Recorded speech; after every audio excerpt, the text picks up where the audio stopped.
In the 1400s, the Venetian ambassador Giosafat Barbaro travelled to and wrote extensively on Azerbaijani cities and the court of Shah Uzun Hassan.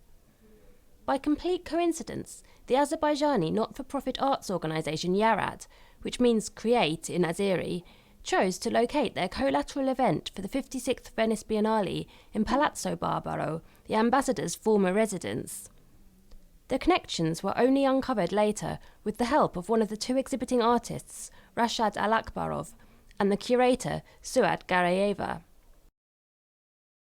What we found with actually Rashad in research is that he came to me and said, there was this Barbaro that I think traveled to Baku. Mm-hmm. So I went kind of deeper into it, and we found the copy of the book and everything. And we found that this book has never been translated in Azeri, but actually we're sort of returning to the house of the Barbaro who traveled to Azerbaijan and was one of the first people to write about cities of Azerbaijan in the 15th century.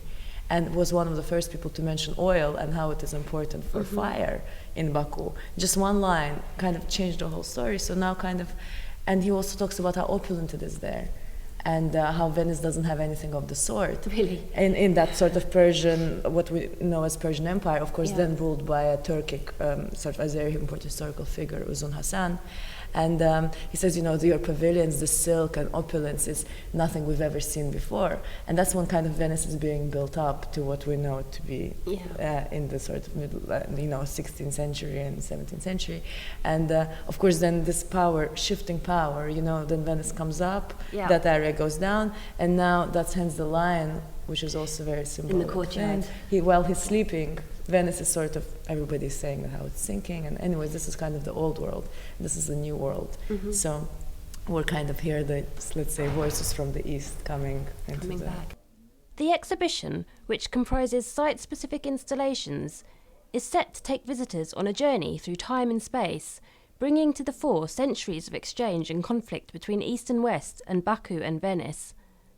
Alakbarov is showing some of his typical architectural and sculptural interventions, where meticulously placed metal structures stand before light sources and cast hidden messages onto the walls and floors nearby. He has also filled one room with a series of bridge-like staircases, which visitors must traverse to reach the remainder of the exhibition. Bir de bu elə bir ki yendirəm, amma həyatdır, həm də yoldur, Venedikdəki yolda həm də həyatdır, həm də Venetsiyada belə qarışıq bir şey. Sən bilirsən, nə demək lazım. It's basically, it's a journey as well, so he kind of takes you on a journey, but it's also his own journey, because he's been to Venice a few other times, but never with such a big installation. And anyway, it's anybody's journey. It's all full of ups and downs and all these connecting bridges, and of course this is also Venice, and it's all within bridges. But I think what's also very important about that work is because it sets the tone, because it disorientates you, and then you kind of emerge throughout until you end up in Baku and Almagul's rooms, which are fully immersed in Baku. So it's kind of paced in a way where all the works can be in conversation with each other and they kind of work together. Kazakhstani-born artist Almagul Menlibayeva's multi-screen film installations tell the story of Mukhtarov's palace, a beautiful Venetian Gothic building in Baku, which was erected by the oil magnate Murtuza Mukhtarov for his beloved wife Lisa in 1912. Following the Soviet invasion 8 years later, Mukhtarov took his life. And why I also thought it's also a very interesting story, because he was because I'm working with the cinema, with a video art. So I put in, I of course use a lot of elements of the cinema, like a good guy, bad guy, which is, for the narrative story. Telling.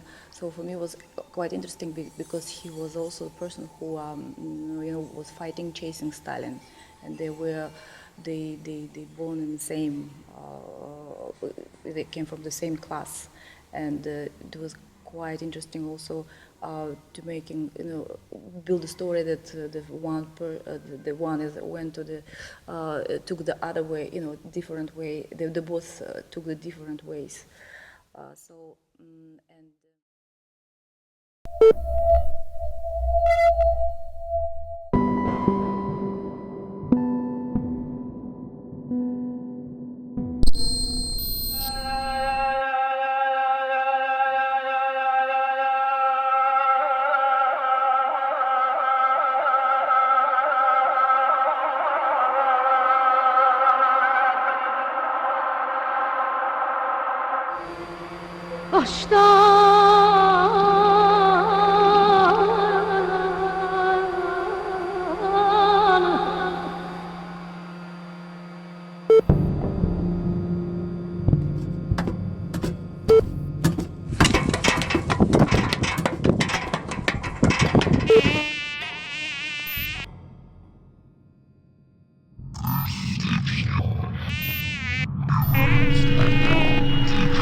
Ironically, the building now houses the main marriage registry office in the city and is informally known as the Palace of Happiness.